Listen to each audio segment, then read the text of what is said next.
오늘 우리가 함께 나눌 말씀은 창세기 41장 37절로 45절의 말씀입니다. 창세기 41장 37절로 45절의 말씀을 다 같이 한 음성으로 봉독하시겠습니다. 바로와 그의 모든 신하가 이 일을 좋게 여긴지라. 바로가 그의 신하들에게 이르되 이와 같이 하나님의 영에 감동된 사람을 우리가 어찌 찾을 수 있으리요 하고 요셉에게 이르되 하나님이 이 모든 것을 내게 보이셨으니 너와 같이 명철하고 지혜 있는 자가 없도다. 너는 내 집을 다스리라. 내 백성이 다 내 명령에 복종하리니 내가 너보다 높은 것은 내 왕자뿐이니라.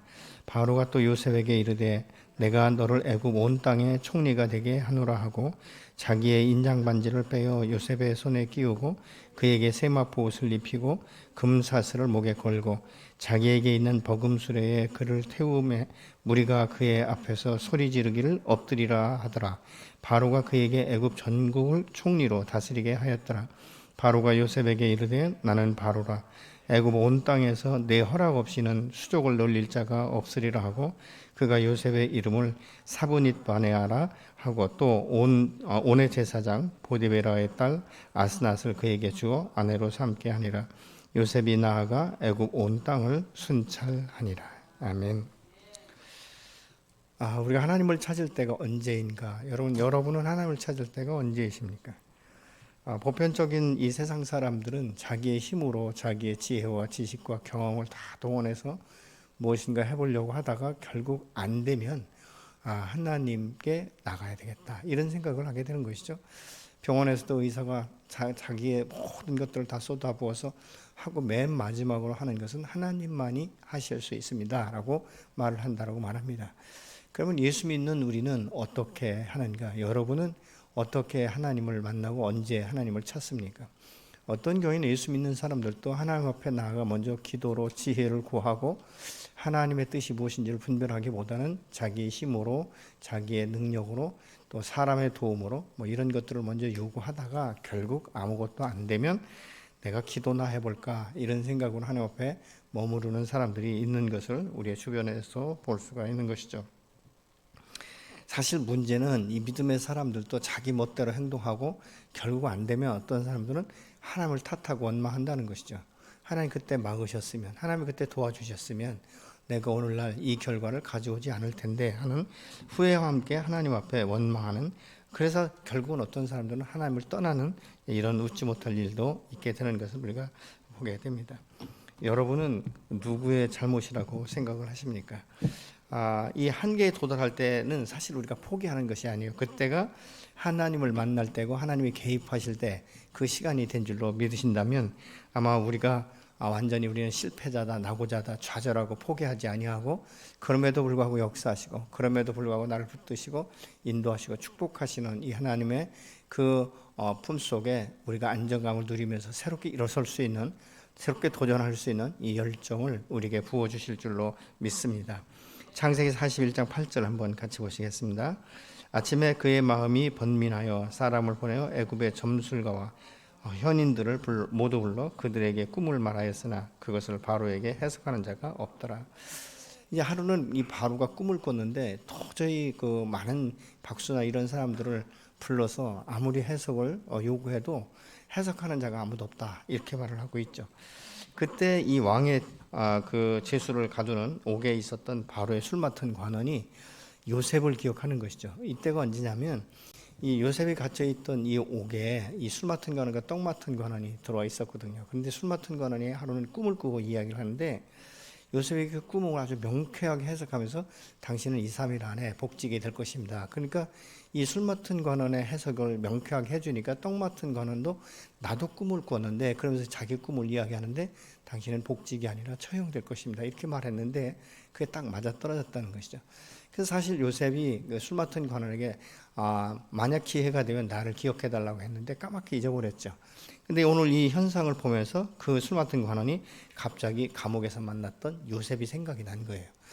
그는 아주 꿈을 명쾌하게 해석하는데 얼마나 꿈을 잘 해석하는지 제가 당했을 때 보니까 정확하게 맞았습니다. 이렇게 이제 바로에게 이야기한 것이죠. 그래서 바로가 요셉을 처음 봤을 때 15절에 보면 바로가 요셉에게 내가 듣자 하니 너는 무슨 꿈이든지 잘 푼다는 말을 들었다 이렇게 말합니다. 그때 이 요셉의 대답은요, 모든 영광을 하나님께 돌립니다. 내가 아니라 내게 지혜를 주시고 이 꿈을 해몽하게 하신 분이 바로 하나님이십니다 라고 말하고 있는 것이죠. 여러분, 이 요셉은 이때 자기를 이 왕의 마음 가운데 심은 것이 아니라 하나님을 그 바로 왕의 마음 가운데 심게 된 것이죠. 그래서 우리의 모든 인생의 이 생사화복을 주관하시고 이 모든 일정을 주관하시가 여호와 하나님이라는 것을 이 믿지 않는 바로에게 지금 요셉이 정확하게 심어주는 이 모습을 우리가 이 성경을 통해서 볼 수 있게 되는 것이죠. 현재 우리가 가지고 있는 이 재능이나 은사 또 물질 이 모든 것들이 사실은 하나님께로부터 온 것 아니겠습니까? 근데 그중에 어떤 사람들은 하나님이 주신 은사나 이 재능이나 물질을 가지고 마치 자기가 힘과 능력이 있는 것처럼 그렇게 행동을 해서 하나님께 영광을 돌리기보다는 자기의 이름을 내세우는 경우가 종종 있는 것들을 우리가 보게 됩니다.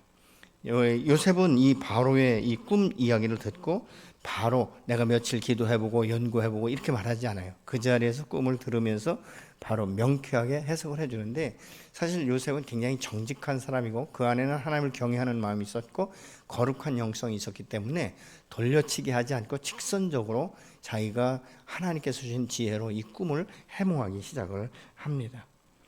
사실은 이 요셉이 이 바로의 꿈만 해석하는 것이 아니라 이게 당신의 꿈은 14년간에 이루어질 이야기다라고 말을 하면서 거기에 이 꿈에 대해서 어떻게 대처할지 이 대처 방법까지 정확하게 이야기를 합니다.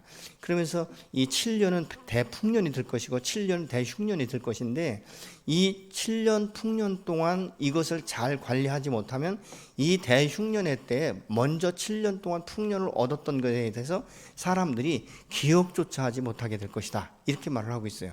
그렇기 때문에 풍년이 들었을 때 이것을 정말 명철한 사람, 이 지혜가 있는 사람을 통해서 잘 관리를 하게 되면 7년의 대흉년의 때에 잘 넘어가게 될 것입니다. 그래서 이 땅이 완전하게 핍절되지 아니하고 사람들이 죽지 않을 것입니다. 이런 내용을 이야기를 하는 것을 성경을 통해서 볼 수 있게 되는 것이죠. 그래서 이 요셉이 꿈 해몽만이 아니라 그것에 대한 이 해석까지 34절로 36절에 보게 됩니다.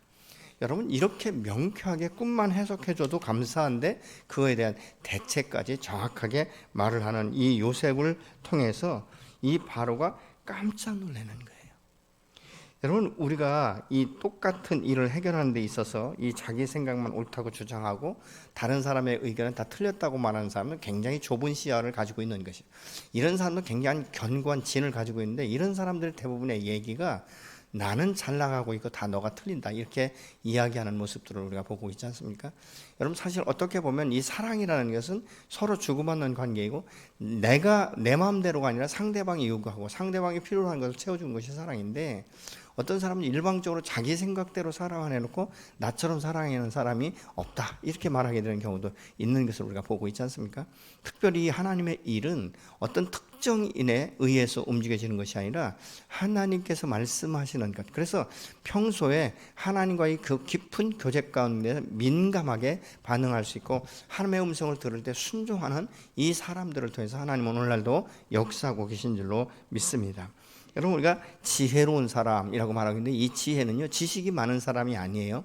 지식을 어떻게 잘 이 적재적소에 필요한 대로 활용할 수 있는가, 이게 지혜예요. 그래서 어떤 경우에는요, 우리가 학벌이 많고 풍부한 지식이 있는 이 사람이 지혜로운 것이 아니라 삶의 현장 가운데서 정말 많은 이 경험들을 통해서 이 삶의 지혜를 얻는 경우가 많다는 것이죠. 그래서 어떤 분은 그렇게 이야기해요. 대학원을 나온 손자보다도 정말 이 초등학교도 제대로 나오지 못한 할머니가 이 인생의 이 경험, 인생의 이 노하우에서 얻어진 이 지혜, 이것이 더 좋을 수 있다 이렇게 말씀하시는 분도 있게 됩니다. 그래서 이 지혜라는 것은 지식을 적절하게 이 삶의 이 현장 가운데 적용하는 것, 이것을 말하고 있는 것이죠. 여러분, 진정한 이 지혜는 하나님께로부터 오기 때문에 지혜가 내가 부족하다라고 생각이 되면 후회 주시고 꾸짖지 아니하시는 하나님 먼저 지혜를 구하는 지혜가 저 여러분 안에 있어야 될 줄로 믿습니다. 요셉이 지혜롭게 해석하면서 이 지혜롭게 말하자 모든 사람들이 요셉을 복인이다 이렇게 말을 하고 있어요. 여러분 이 38절에 보니까 바로가 그의 신하들에게 이르되 이와 같이 하나님의 영에 감동된 사람을 우리가 어찌 찾으리요 이렇게 말하고 있어요. 여러분 이방신을 섬기는 이 바로의 입에서 욥을 향해서 하나님의 영에 충만하다 이런 이야기를 듣는다는 것은 사실 기적이에요. 저는 여러분과 여러분의 자손, 여러분의 가족들이 정말 이 세상 가운데 여러분의 직장에서 이런 이 선포하는 이런 칭함받는 분들이 되시기를 예수의 이름으로 축복합니다. 여러분 우리가 이 세상에 이 영에 가득 찬 사람은 세상의 생각만 하고 세상 것만 누리다가 결국은 아무것도 남기는 것 없이 죽게 되는 것이죠.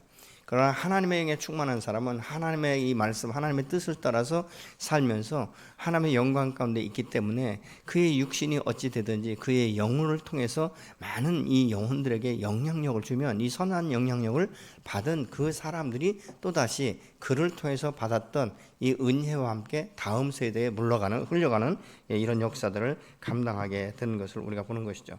사실 요셉은 애굽에 오고 싶어서 온 것이 아니지 않습니까?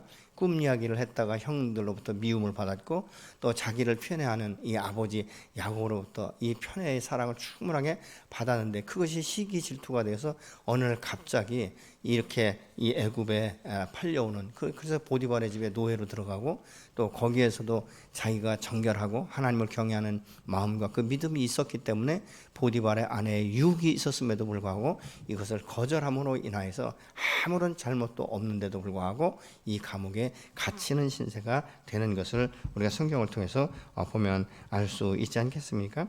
그때 요셉은요 이 고난, 이 황당한 일을 당했을 때 정말 하나님 어찌하여 내게 꿈을 주시지 말지 차라리 꿈을 주셔서 이렇게 고통을 당하게 합니까? 라고 말하지 아니하고 자기에게 맡겨진 이 환경 가운데 최선을 다해서 충성하고 그의 마음 중심 가운데 그렇게 그것을 감당할 수 있었던 것은 하나님을 향한 이 마음.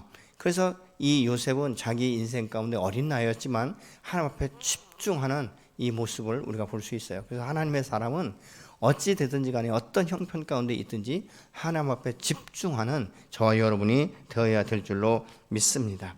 여러분 우리가 하나님의 사람은 하나님의 영으로 충만하고 세상 사람들은 세상의 것으로 가득 채워지게 되는 것을 볼 수 있는데 로마서 8장 5절로 6절의 말씀을 같이 보시겠습니다. 육신을 따르는 자는 육신의 일을, 영을 따르는 자는 영의 일을 생각하나니 육신의 생각은 사망이요 영의 생각은 생명과 평안이니라 라고 말씀하고 있죠. 사실 세상 사람들이 똑똑하고 유능한 사람 많습니다. 또 자기의 업무에 대해서 아주 퍼펙트하게 업무를 처리하는 사람들도 굉장히 많아요. 그렇지만 그것을 통해서 그들은 하나님의 영광을 전혀 드러내지 아니하고 자신을 드러내고 자신의 승진의 기회로 삼는 이런 일들을 우리가 보고 있지 않습니까? 그렇기 때문에 이 지혜와 지식을 쓰는 방향이 다르다 그 말입니다. 하나님의 사람은 하나님이 주신 지혜와 지식을 가지고 하나님의 영광을 나타내는 삶을 우리가 선택하고 우리가 살아갈 때 하나님께서 그를 높이시고 그를 축복하여 주셔서 하나님의 사람들이 어떻게 이 세상 가운데서 나타나는 삶을 사는가를 보여주시는 역사가 일어나게 될 줄로 믿습니다. 요셉은 비록 타국에 있었지만 그의 마음 중심은요 하나님의 영으로 가득 차 있었습니다. 그래서 늘 하나님을 갈망하는 마음이 있었기 때문에 하나님 한 분만으로 그가 만족했어요. 여러분 인간적인 생각으로 우리 한번 생각해 보십시오. 아니 갑자기 그 호화로운 옷을 입고 이 형들보다도 가장 사랑받던 사람인데 갑자기 노예가 되어버렸단 말이죠. 종이 되었어요. 시키면 시키는 대로 하고 그렇지 않습니까? 내가 자고 싶다고 해서 자는 것이 아니고 그렇기 때문에 이런 어떤 얽매이는 이 삶 이것은요 견딜 수 없는 거예요. 그래서 이게 정말 이 마음이나 정신적으로 연약한 사람은 차라리 내가 죽지 하고 자살할 수도 있는 그런 위기 상황 가운데 들어갈 수 있다는 것이죠. 그럼에도 불구하고 요셉이 그 노예로서의 처음 시작부터 이 모든 것들을 해 나가는 것을 보면 이 꿈을 주신 여호와 하나님은 사신 하나님이며 전능하신 하나님이며 반드시 우리 조상의 그 하나님이었던 그분이 나의 하나님이기 때문에 내게 주신 것을 반드시 이루려는 이 확신이 있었기 때문에 노예로서 살지만 그는 아주 자기 자신을 학대하지 아니하고 또 자기 존재를 무가치하게 여기지 아니하고 하나님의 사람으로서 하나님께서 때가 되면 반드시 이룰 것에 대한 그 소망, 그 믿음이 있었기 때문에 그 끝까지 감당하게 된 줄로 믿습니다. 사실은 이 요셉의 인생을 보면 정말 가면 갈수록 더 처절한 인생, 그래서 이제 감옥에 갇히는, 자유롭게 움직일 수도 없는 이런 위치에 들어갔지만 그곳에서도 자기를 포기하지 않았다는 것이죠. 얼마나 성실했으면 여러분 이방인인데도 불구하고 이 요셉을 이 감옥에 있는 모든 것들을 관리할 수 있는 자로 세우겠습니까? 그렇지 않습니까? 여러분 사실은 오늘날도 이 이방 사람들을 우리가 보면 대체적으로 굉장히 거부하기 시작하고 이 경계선을 갖게 되는데, 그럼에도 불구하고 이때 이 시대에도 이 요셉은 그곳 가운데서도 이 애굽 사람들로부터 인정받는 삶을 샀다는 것을 우리가 알 수 있게 되는 것이죠. 하나님 앞에 있는 사람은 그렇기 때문에 때마다 하나님께서 지혜를 주시고 그것을 잘 선택하고 분별할 수 있도록 하시기 때문에 어느 곳에 가든지 능한 자로 세우시는 줄로 믿습니다. 39절에 요셉에게 이르되 하나님이 이 모든 것을 내게 보이셨으니 너와 같이 명철하고 지혜 있는 자가 없도다, 이렇게 말하고 있어요. 그래서 요셉이 이 꿈을 해몽하면서 정말 지혜롭고 명철한 자를 세워서 잘 관리하십시오라고 했는데, 바로가 이 요셉의 꿈 해몽과 함께 그 말하는 것을 보면서 아니 세상에 어떻게 이렇게 젊은 사람이 하나님 신에 감동될 수 있는가, 그렇다면 너보다 더 지혜롭고 명철한 사람이 이 세상 가운데 어디 있겠느냐라고 인정하는 모습을 우리가 볼 수 있는 것이죠. 여러분 바로의 입에서 요셉에게 지혜와 명철이 하나님께로부터 온 것이다, 이렇게 지금 인정하고 있지 않습니까? 그래서 요셉이 처음에 내가 꿈을 해몽하는 것은 내가 지혜가 있는 것이 아니고 지식이 있어서 분별력이 있어서가 아니라 하나님께서 이것을 풀게 하신다라고 하나님을 심어놨기 때문에 바로의 입에서도 요셉아 내가 정말 명철하다 이렇게 말하는 것이 아니라 내게 지혜를 주시고 명철을 주신 분이 바로 하나님이시구나 라고 말하는 것을 우리가 볼 수 있게 되는 것이죠. 저는 여러분과 여러분의 자녀들이 세상 사람들로부터 이와 같이 인정받게 되시기를 예수님으로 축복합니다. 여러분 요셉은 17세 때부터 사실 자신을 이 편애하던 아버지 야곱을 따라서 외로운 타국에서 산다는 거, 이 고독함, 여러분 이건 말로 표현할 수 없는 거예요. 여러분 고독함이 뭔지 아십니까? 외로움이 뭔지 경험해 보셨습니까? 많은 군중이 있어서 그게 행복한 것이 아니라 그 많은 군중 가운데도 진정으로 내 마음을 터놓고 이야기할 수 있는 대상이 한 사람도 없다면 그게 외로운 거예요. 그게 고독한 거예요. 제가 목회를 해보니까요, 사실 목회자는 외롭습니다. 어떤 때는 굉장히 고독할 때가 있어요. 누구에게도 말할 수 없고 정말 하나님과 씨름하지 않으면 우리가 도저히 감당할 수 없는 이런 지경에 이를 때가 한두 번이 아닌 것을 우리가 보게 되는 것이죠. 그럼에도 불구하고 정말 이 요셉은 일편단심으로 하나님을 바라보기 시작했다는 것이죠. 여러분 지혜는 하나님의 말씀으로부터 나오는 것이에요. 그래서 어떻게 보면 성년이 된 이 자녀들 둔 부모들은 기도할 수밖에 없지만, 여러분 어린 자녀들을 뒀다면, 여러분 이 청소년이나 주일학교나 유치부나 이런 어린 아이들이 있다면 여러분 그 아이들에게 말씀을 계속적으로 암송을 시키는 것이 매우 중요합니다. 어떤 때는 아이들이 암송을 싫어할 수도 있어요. 그런데 자기가 하나님의 말씀을 암송하기 시작하면 자기도 모르게 이 말씀들이 그의 몸에 배기 시작하는 거예요. 그의 입술에. 그래서 이 말씀이 그 안에서 계속적으로 이 잠재되다 보면 이 내적인 것들이 이 마음을 하나님께서 그 말씀으로 표현케 하시고 자기도 모르는 사이에 그것이 습관이 되어지고 몸에 밴 이런 이 삶이 되어지기 때문에 하나님께서 그에게 지혜를 주시고 그를 통해서 당신의 영광을 이 땅 가운데 드러내기 원하시는 축복의 통로로 세우시는 줄로 믿습니다.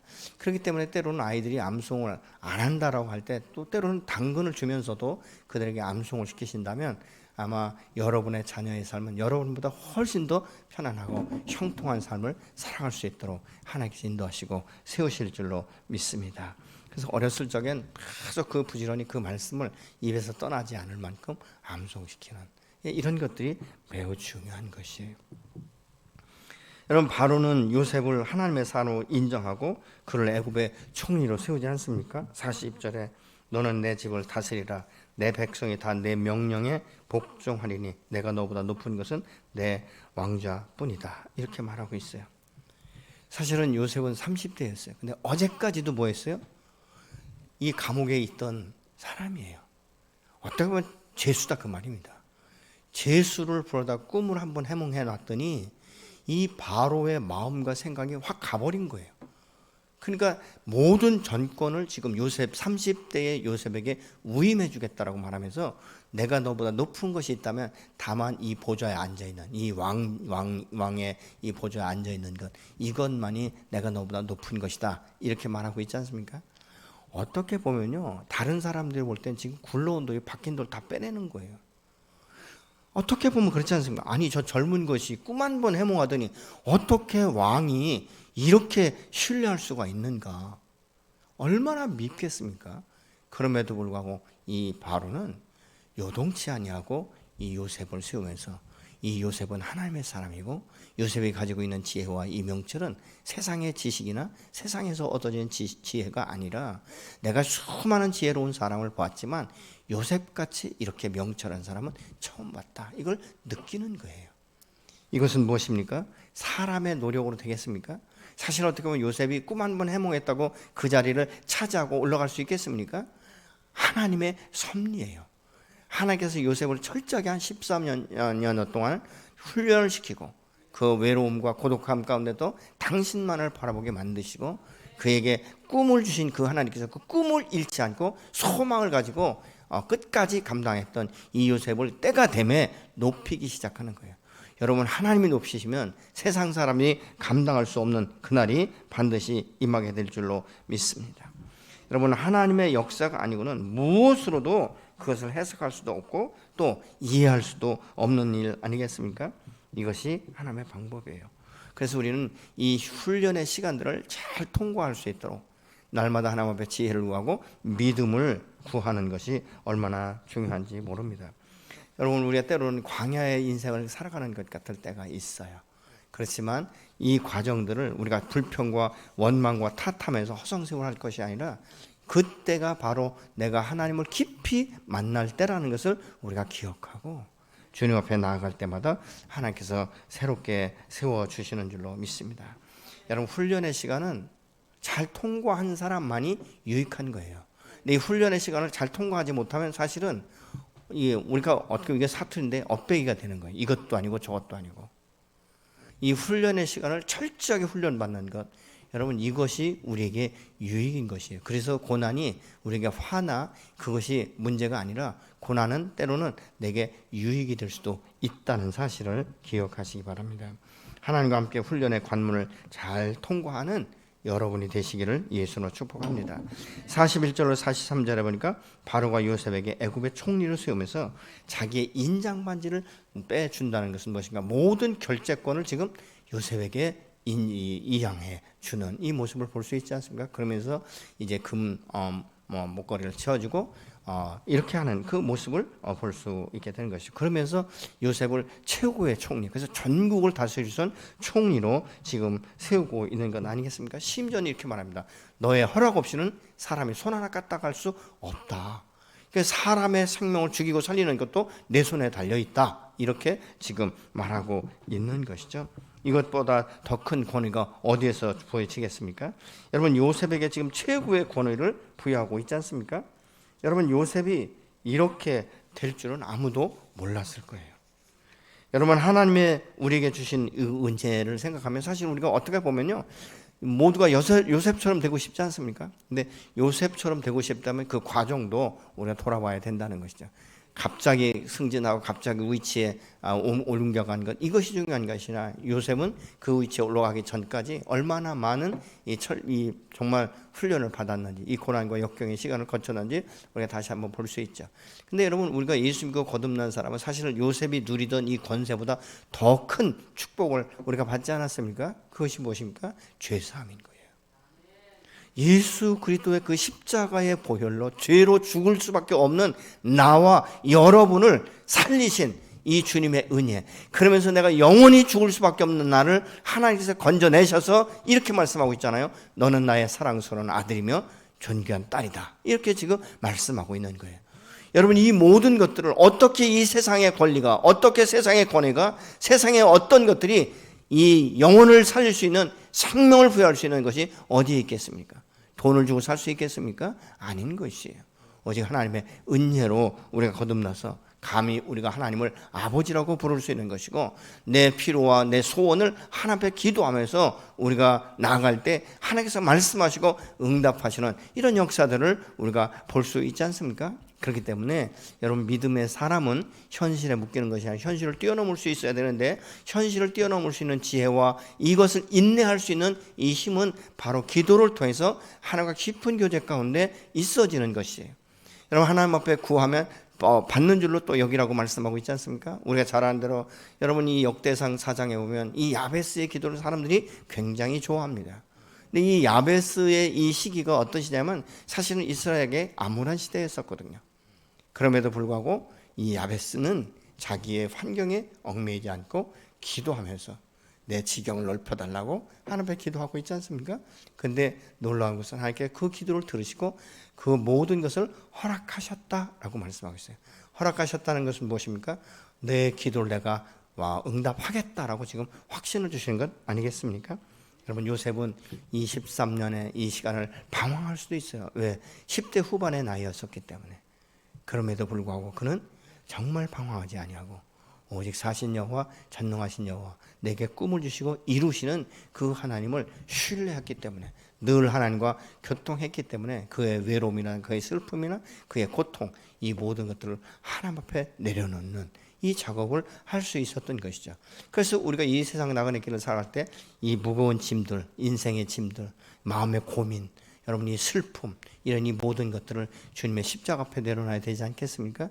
수고하고 무거운 짐진 자들아 다 내게로 오라, 내가 너희를 쉬게 하리라고 말씀하고 있다면, 우리의 모든 무거운 인생의 짐들을 십자가 앞에 날마다 내려놓는 이런 일과 이런 역사가 우리 안에 있어야 될 줄로 믿습니다. 우리가 모든 이것들이 사실 나를 구원하시고 함께 동행하시는 하나님께서 오늘 또 우리가 함께 동행하였다라고 말씀하고 있지 않습니까? 내가 너와 세상 끝날까지 함께 할 것이다 라고 말씀하고 있죠. 여러분, 그래서 우리는 이 세상 나그네 길을 살아갈 때 하나님과의 동반자이면서도 불구하고 예수께서 동역자라고 말씀하고 있는 거예요. 무엇이요? 하나님의 일을 예수님과 함께 할 수 있는 동역자, 이 동반자. 이것이 얼마나 큰 축복인지 몰라요. 나 같은 부족한 사람을 하나님께서 동역자라고 세우시면서 말씀하기 시작하는 것이죠. 내가 서투르지만 때가 되면 반드시 그 문제에 대해서 내가 명쾌하게 잘 풀어나갈 걸 나는 기대한다. 그러면서 필요에 맞는 만큼 우리에게 지혜를 주시고, 때로는 우리가 힘들 때 말씀으로 우리에게 주기 시작하지 않습니까? 지금 병원에 입원해 있는 우리 형제님한테 제가 기도할 때마다 말이죠, 다 소망의 말씀을 주는 거예요. 놀라운 것은 하나님께서 그 소망의 말씀을 붙들고 그 형제가 일어서는 이런 역사들을 보게 되는 것이죠. 여러분, 우리가 하나님 안에서 이 믿음의 사람들은 그렇기 때문에 동일한 이 조건에서 소망을 선택하고 소망을 선포하는 이 삶이 저 여러분의 삶이 되어서 다른 사람을 유익하게 하고 다른 사람의 마음을 정말 흡족하게 하는 이런 삶이 되어져야 될 줄로 믿습니다. 여러분, 이 요셉을 통해서 애굽의 이 요셉이 자기가 말한 대로 말이죠, 이 7년 풍년 때에 이것에 대해서 곡식을 이게 5분의 그 일을 이 바로에게 바치게 하는 그 모습들을 우리가 볼 수 있는데요. 그래서 이것들을 계속적으로 쌓아 놓아서 이 7년 풍년 동안 얼마나 많이 쌓아놨는지 바다에 모래를 같이 많았다, 이렇게 말하고 있죠. 그러면서 이 7년 대흉년이 들었을 때 그 풍년 때 거뒀던 이 곡식들을 팔기도 하고 나눠주기도 해가지고 이 주변국들까지도 살리는 이런 역사가 일어나지 않습니까? 그래서 사실은 이 요셉이 자기의 형제들도 만나고 자기가 그렇게 그리워하고 사랑했던 이 사모했던 아버지까지도 이 애굽 이곳으로 이주하게 하시고 고센 땅에서 머물게 하면서 풍성한 삶을 살아갈 수 있도록. 그래서 이 요셉이 형들에게 그런 고백하고 있잖아요. 형들은 어떤 마음으로 나를 이 애굽에 팔았는지 모르지만 이 일은 형들에 의해서 이루어지는 것이 아니라 하나님의 섭리였었다. 그렇기 때문에 하나님께서 나를 먼저 이곳 가운데 보내시고 우리 민족을 이곳 가운데 이 흉년의 때 이곳 가운데 인도하기 위한 하나의 예비 작업이었다라고 요셉이 말하는 것을 우리가 볼 수 있게 되는 것이죠. 여러분, 하나님의 역사는 그렇기 때문에 오늘날도 믿음의 사람들 통해서 이 땅 가운데 이루어지기를 원하는 것이죠. 여러분, 하나님의 역사, 하나님이 주시는 지혜와 하나님이 주시는 이 꿈, 이 비전을 가지고 주님 앞에 나갈 때 하나님은 그를 통해서 세상을 변화시키는 이런 역사가 일어나고 축복의 통로로 오늘 또 세워 가시는 줄로 믿습니다. 하나님께서 여러분과 여러분의 가정 가운데 이런 역사, 이런 축복이 임하기를 예수 이름으로 축복합니다. 그래서 이 시간 우리 함께 기도하고 싶습니다. 여러분 현재 어떤 고난 가운데 있습니까? 어떤 역경 가운데 있습니까? 여러분 그것 때문에 문제가 풀리지 않아서